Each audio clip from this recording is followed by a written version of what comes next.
Bismillahirrahmanirrahim. Bismillah wa bihamdih. Assalamualaikum warahmatullahi wabarakatuh. Alhamdulillah wassalatu wassalamu ala sayyidina Rasulillah wa ala alihi wa ashabihi wa man tabi'ahu wa mawalah.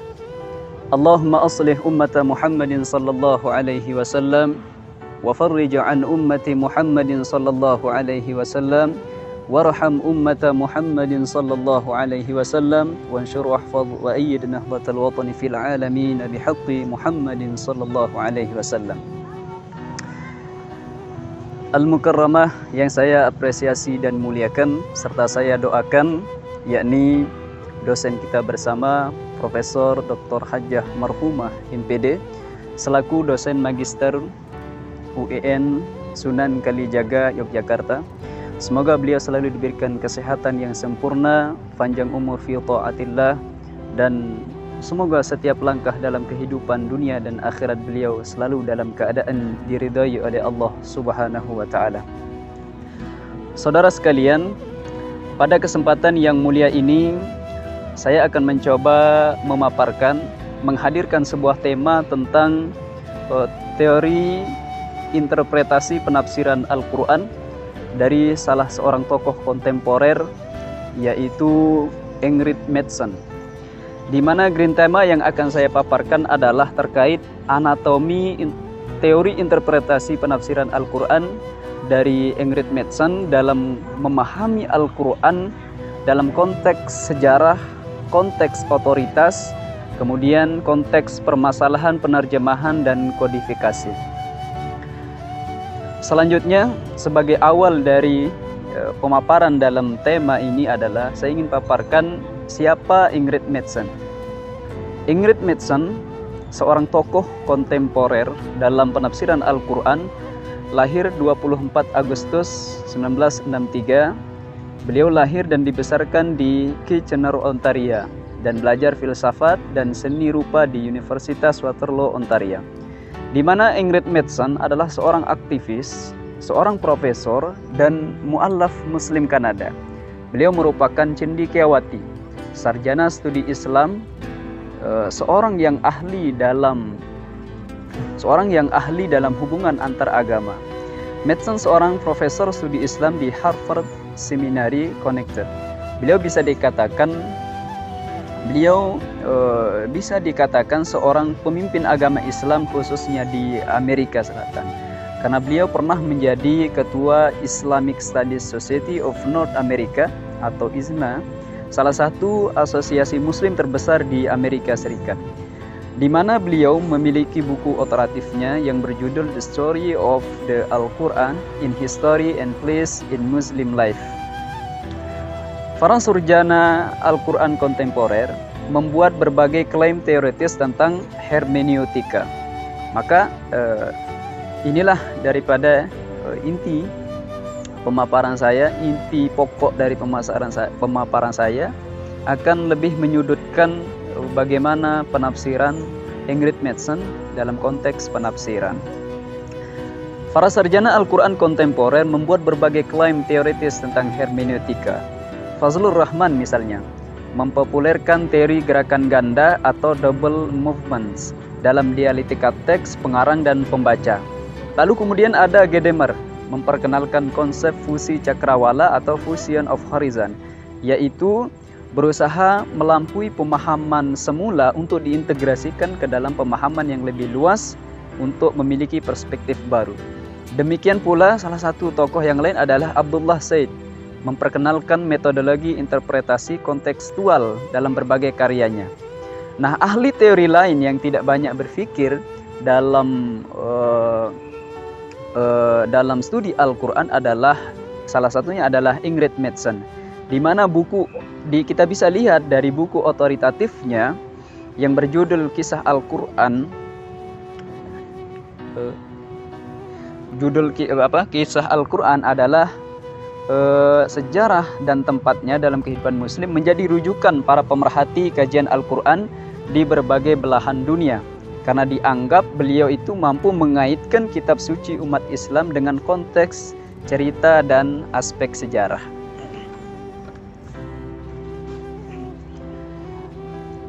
Nah, sekali lagi pemaparan ini yang akan saya sampaikan akan menegaskan bahwa ketiga aspek tersebut itu saling berkaitan erat. Nah, menurut Madsen, ya, Madsen dengan jelas menjelaskan, menyatakan bahwa tiga konteks penting yang harus diperhatikan oleh pembaca Al-Quran, baik itu nanti kalangan dari orang muslim maupun non-muslim. Yang pertama adalah konteks sejarah. Lebih tepatnya, kapan dan di mana Al-Quran itu diturunkan, ditafsirkan, dan dibaca oleh publik selama ratusan tahun. Kemudian yang kedua adalah hal yang tidak boleh luput dari pembaca adalah konteks pribadi pembaca, meliputi latar belakang keilmuan, kemudian asumsi dan prasangka yang ada dalam perkiraan sang pembaca. Kemudian yang ketiga adalah konteks pemahaman pembaca tentang makna esoteris dan istilah-istilah yang diungkapkan. Baik, yang pertama, konteks yang harus diperhatikan dalam menafsirkan Al-Quran menurut Madsen adalah, yang pertama adalah konteks sejarah. Nah, konteks sejarah, kita sudutkan konteks ini dalam penafsiran Al-Quran. Yang harus diperhatikan adalah yang pertama, konteks situasi Mekah. Di antara konteks yang harus dianalisis oleh pembaca Al-Quran adalah situasi Mekah pada khususnya dan bahasa Arab pada umumnya, yang erat kaitannya dengan budaya dan bahasanya yang khas. Konteks Mekah khususnya dalam kisah pembangunan Ka'bah yang dituturkan dalam Al-Quran, Quran Surah Al-Baqarah ayat 127 misalkan. Dalam pandangan Madsen, ini tidak hanya menunjukkan kesucian tempat, tetapi juga sebagai indikasi yang implisit yang menyiratkan fleksibilitas Islam terhadap tradisi Arab lokal dan juga pernyataan orisinalitas tauhid yang dipegang olehnya oleh Nabi Muhammad SAW. Nabi Muhammad SAW menunjukkan bahwa nenek moyang mereka yang mulia Ibrahim, Hajar, dan Ismail bukanlah penyembah berhala di sekitar Ka'bah. Nenek moyang mereka menyembah Tuhan yang Maha Esa. Jadi Islam bukan penyembah berhala. Itulah kepercayaan asli dan pembawa tradisi Arab yang paling otentik. Kemudian yang kedua dalam konteks sejarah yang diperhatikan adalah konteks bahasa Arab. Bahasa Arab adalah konteks yang penting. Yang berikutnya yang menjadi perhatian Madsen. Mulai dari tanggal ini pada abad ini, bahasa Arab telah digunakan sebagai media untuk menyampaikan nilai-nilai dan identitas etnis dan komponen khas yang membedakannya dari kalangan non-Arab. Namun, mereka cenderung menggunakannya dalam bentuk komunikasi lisan, bukan tertulis. Wahyu lisan dalam bahasa Arab yang pertama kali didengar oleh Nabi Muhammad SAW. Maka tidak heran jika sebagian pengamat mendefinisikan Al-Quran sebagai wahyu lisan dalam bahasa Arab yang pertama kali didengar oleh Nabi Muhammad SAW. Lalu kemudian yang ketiga adalah konteks term jahiliyah. Konteks selanjutnya yang harus kita pahami dalam membaca Al-Quran menurut Madsen adalah terminologi jahiliyah. Istilah ini digambarkan sebagai kata yang menyiratkan ketidakadilan, kebejatan moral, dan kebodohan. Viv Kahiti, penulis sejarah bangsa Arab yang dianggap sebagai referensi utama paling otoritatif untuk sejarah peradaban Islam, mengaitkan istilah jahiliyah atau zaman jahiliyah dengan tidak adanya tiga unsur fundamental, yaitu otoritas hukum, nabi, dan kitab suci. Sudah sering disebutkan oleh banyak sejarawan bahwa masyarakat Arab, khususnya Arab Selatan, tidak bodoh secara intelektual.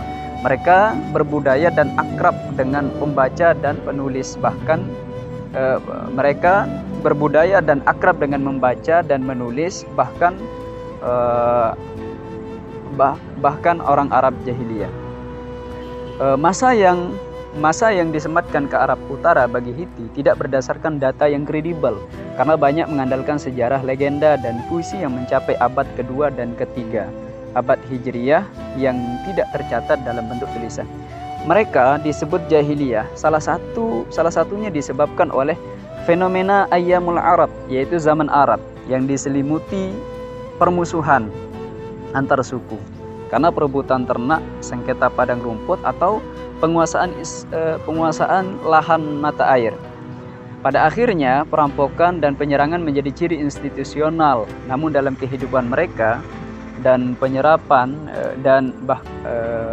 kehidupan mereka, bahkan sebelum menjadi nabi, Nabi Muhammad SAW tidak berdaya untuk tidak terlibat dalam peperangan.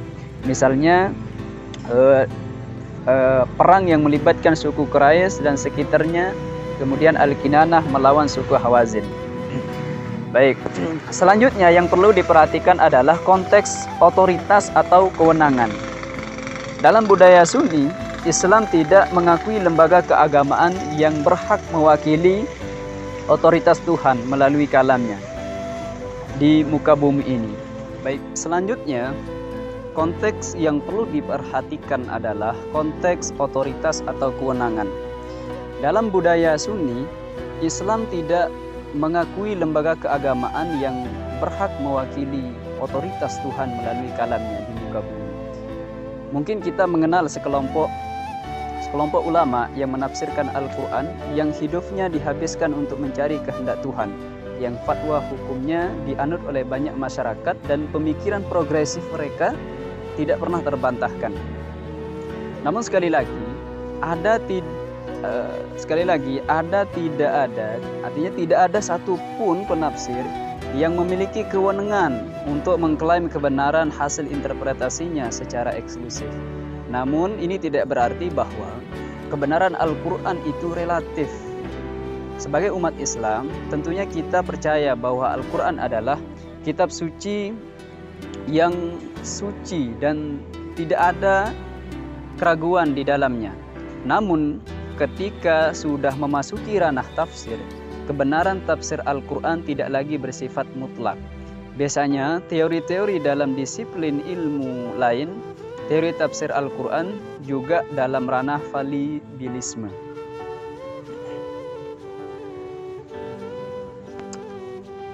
Nah, oleh karena itu, Madsen menegaskan bahwa sejak kematian Nabi Muhammad SAW, umat Islam dihadapkan pada masalah serius mengenai yang memiliki otoritas untuk mendefinisikan makna yang diinginkan dari Al-Quran.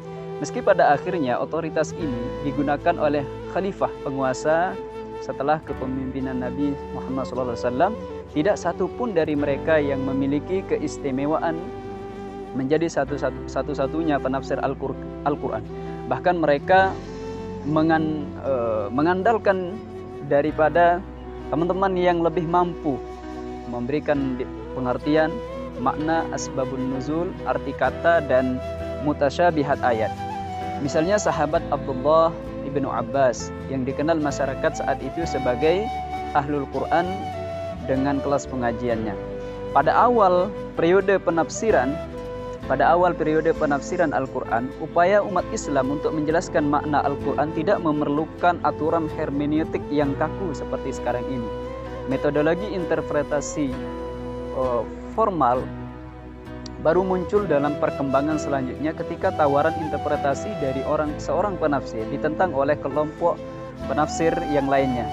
Bahkan gaya penafsiran yang paling banyak dominan belum tentu juga diklaim paling benar dan konsisten dalam bentuk interpretasi fenomena yang terjadi.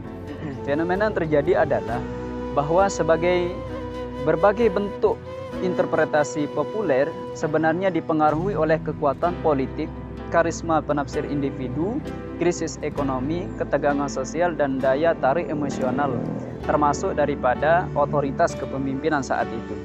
Nah, sebagai salah satu contoh, dalam akhir surah At-Taubah ayat 34, ya, terjemahannya kira-kira seperti ini.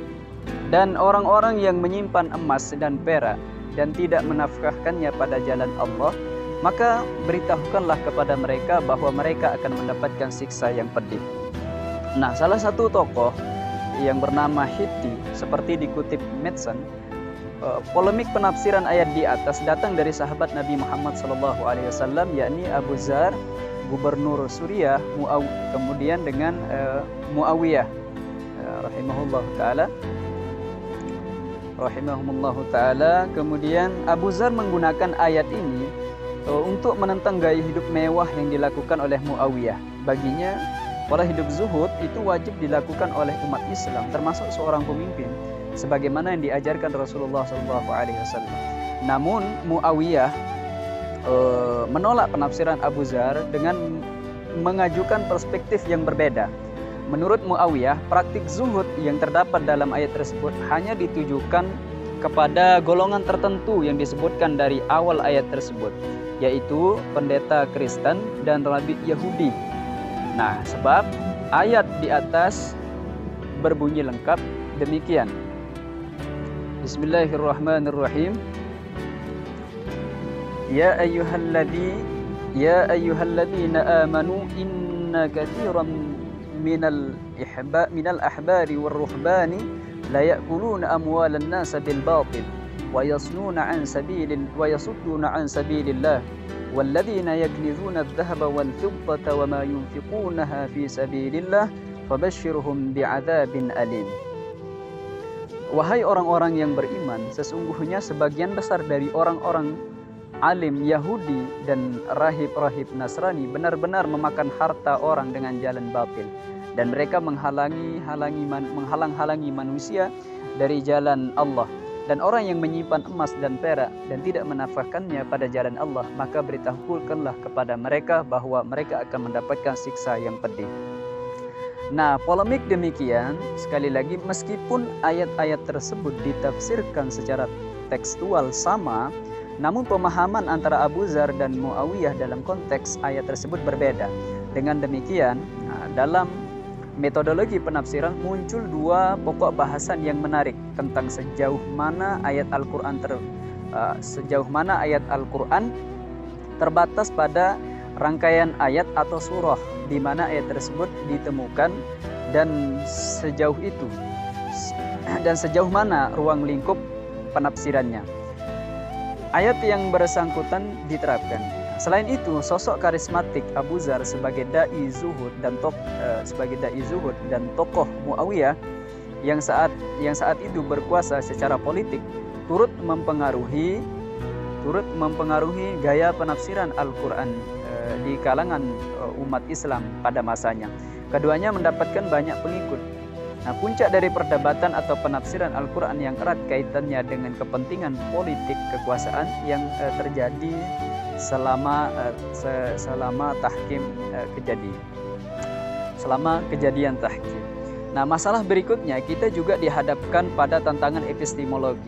Bagaimana seorang muslim bisa merasa yakin bahwa dia telah memahami makna Al-Quran yang sebenarnya tanpa melibatkan motif pribadi. Yaitu adalah sebuah polemik pertanyaan bagi kita semua. Nah, sementara itu para ahli mengatakan bahwa penafsir Al-Quran yang terbaik adalah Al-Quran itu sendiri. Namun seperti yang dikemukakan Ali bin Abi Thalib ketika berdebat dengan Khawarij, bukan Al-Quran yang menafsirkannya, melainkan manusianya. Oleh karena itu Al-Quran perlu ditafsirkan dengan bertumpu pada aspek intelektualitas dan spiritualitas. Lalu kemudian yang ketiga adalah aspek konteks yang perlu diperhatikan dalam menafsirkan Al-Quran adalah masalah kodifikasi. Pencarian untuk sanad atau rantai transmisi qiraah Al-Quran seperti yang dilakukan oleh Rim Osman di dalam bukunya Ulumul Quran pada zaman kita, pengantar untuk memahami konteks kisah dan sejarah Al-Quran. Itu bagi Ingrid Mattson, ia memiliki fungsi penting untuk melacak validitas sumber. Apakah jenis bacaan Al-Quran seseorang itu bertumpu dan berlanjut kepada Nabi Muhammad SAW atau tidak. Hal ini dikarenakan lanskap sejarah klaim otentisitas firman Tuhan mengandung cerita yang kompleks, mulai dari tahap hafalan para sahabat,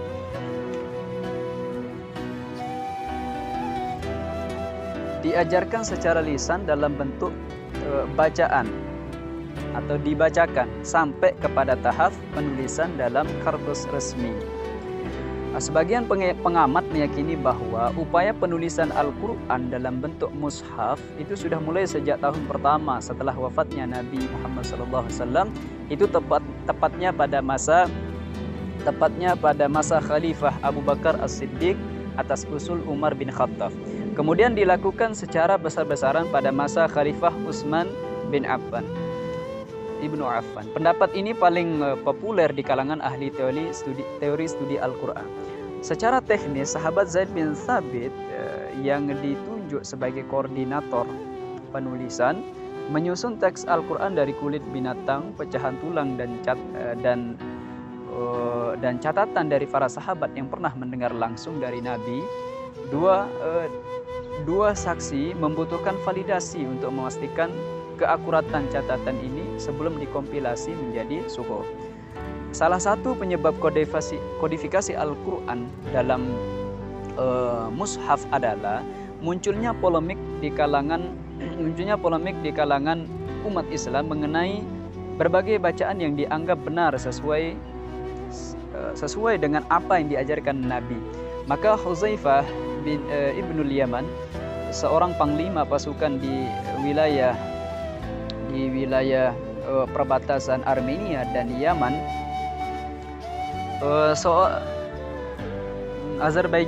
orang Azerbaijan, mengusulkan kepada Khalifah Utsman bin Affan. Beliau mengatakan satukan umat sebelum mereka saling berdebat tentang Alkitab seperti argumen orang-orang Yahudi dan Kristen. Melihat motif tersebut, tentunya Utsman ibnu Affan berupaya untuk menyeragamkan bacaan Al-Quran saat itu. Hal ini karena orientasinya adalah untuk menghindari permusuhan internal antara qurra wal huffaz, ahli-ahli penghafal Al-Quran. Nah, kontroversi lain atas mushaf Utsmani terletak pada standarisasi urutan surah-surah dalam Al-Quran. Dimulai dengan huruf terpanjang, diakhiri dengan huruf terpendek. Itu urutannya secara umum. Semua ulama sepakat bahwa hanya Nabi Muhammad SAW yang berhak menempatkan urutan ayat dan surah dalam Al-Quran melalui petunjuk Allah atau yang disebut dengan tauqifi. Lebih dari itu, untuk memenuhi proyek standarisasi Al-Quran, Utsman tidak segan-segan memerintahkan pemusnahan salinan Al-Quran yang berbeda dengan mushaf Utsmani. Nah, inilah sebagai akar masalahnya. Selain itu, beberapa teman masih menyimpan salinan teks Al-Quran sebelum Utsman mengerjakan kodifikasi kitab suci. Oleh karena itu, kita tidak boleh mengabaikan begitu saja peristiwa sejarah pembukuan Al-Quran menjadi sebuah naskah yang tunggal, panjang dan rumit. Kemudian yang terakhir adalah masalah penerjemahan. Pada bagian selanjutnya, Ingrid Mattson berfokus kepada proses menerjemahkan Al-Quran dari bahasa Arab ke bahasa selain Arab. Termasuk selanjutnya adalah permasalahan polemik penerjemahan, ya, dari penerjemahan satu bahasa ke bahasa yang lain, termasuk bahasa Indonesia tentunya. Al-Quran dalam konteks hakikat wahyu dilambangkan dengan bahasa Arab sebagai pengingat bahwa kita tidak boleh lepas daripada konteks bahasa. Konteks menerjemahkan Al-Quran ke dalam bahasa lain. Nah, ini berarti mengabaikan aspek lisan, artinya aspek lisan bunyi yang sangat kuat dari jalinan kalimat rima, bunyi akhir, dan aspek puitis dari kata-kata Arab yang harmonis. Lebih penting lagi, tidak mungkin menerapkan aturan tajwid ke dalam terjemahan dari Al-Quran. Al-Quran sendiri menegaskan dalam beberapa ayatnya bahwa Al-Quran itu adalah Al-Quran yang berbahasa Arab. Nah, status ontologis Al-Quran sebagai firman Tuhan juga menjadi perdebatan para pengamat dalam perkembangan selanjutnya. Inilah yang memicu kontroversi mihnah atau kebijakan pemeriksaan ulama pada masa Khalifah Al-Ma'mun dari dinasti Abbasiyah pada awal abad ketiga. Selain itu juga karena alasan politik yang membawa embel-embel agama, banyak ulama yang menyerah dan terpaksa mengaku bahwa Al-Quran adalah makhluk menurut doktrin Mu'tazilah. Hanya sedikit yang bisa bertahan, di antaranya adalah Ahmad ibn Hanbal, ahli hadis karismatik dari Baghdad. Itulah sekelumit polemik yang menyelimuti sejarah kodifikasi Al-Quran dan persoalan penerjemahan dari bahasa Arab ke bahasa tradisional. Apa yang dijelaskan oleh Ingrid Mattson semakin meyakinkan kita bahwa memahami Al-Quran membutuhkan pendekatan historis antropologis, tidak hanya terpaku pada teks normatif. Nah, kesimpulan yang dapat kita ambil dalam perkara teori interpretasi Al-Quran dari Ingrid Mattson ini adalah bahwa anatomi pemikiran Ingrid Mattson dalam upaya menafsirkan Al-Quran dapat diklasifikasikan menjadi 3 jenis. Pertama, Mattson percaya bahwa kegiatan menangkap pesan Tuhan melalui firman-Nya harus memperhatikan konteks sejarah. Selain itu, tentu saja tidak mengabaikan teks. Kemudian yang kedua adalah unsur kewenangan juga perlu mendapatkan perhatian, terutama pengaruh minoritas penguasa, karisma individu seseorang, dan kesepakatan para ulama ketika teks Al-Quran ditafsirkan. Kemudian yang ketiga, kodifikasi Al-Quran menjadi satu naskah dan maraknya penerjemahan bahasa Arab ke bahasa non-Arab harus disertai dengan pengetahuan kontekstual agar otentisitas teks dan makna Al-Quran tidak berkurang. Perlu ditegaskan sekali lagi, di sini bukan berarti Al-Quran kehilangan nilai-nilai sakralnya. Lagi pula Al-Quran mengandung pesan Tuhan yang bersifat empiris, kosmologis, dan teleologis. Nah, harapan kedepannya para ulama Al-Quran, para mufassir bisa memanfaatkan juga ide-ide Mattson sebagai dasar dalam mempelajari Al-Quran dari berbagai aspeknya. Tentunya dengan membandingkan model pemikiran para ahli lain yang sudah akrab dengan para komentator kontemporer yang lain. Terima kasih. Hanya itu yang dapat saya sampaikan pada kesempatan yang barokah ini. Mudah-mudahan ada manfaat dan barokahnya bagi kita semua. Sekian. Allahumma muwaffiq wal hadi ila sabilir rasyad. Assalamualaikum warahmatullahi wabarakatuh.